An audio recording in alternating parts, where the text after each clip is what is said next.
Kita awali Aceh hari ini dari Kabupaten Simelu. Saudara, gempa bumi terjadi di Kabupaten Simelu pada Jumat siang hingga sore kemarin.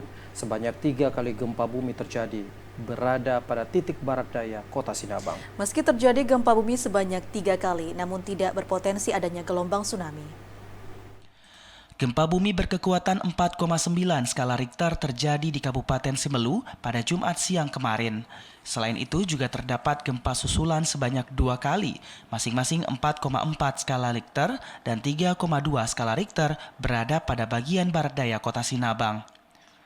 Gempa bumi pertama terjadi pada pukul 13.42 waktu Indonesia bagian Barat, disusul gempa kedua pukul 13.45 waktu Indonesia bagian Barat, dan gempa ketiga pukul 15.16 waktu Indonesia bagian Barat.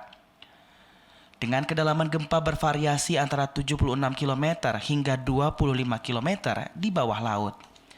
Kepala Pelaksana BPBD Simelu Zulfadli melalui sambungan telepon mengatakan akibat gempa yang terjadi tidak berpotensi adanya tsunami.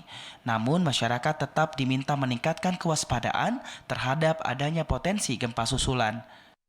Untuk sesuai dengan laporan BMKG bahwa tidak terjadinya tsunami, peringatan dini tsunami. Cuman yang kita tingkatkan kewaspadaan karena kemarin memang tiap tahun baru tahun ini memang gempanya bersusulan, tapi kalau kita lihat intensitas waktu fasenya itu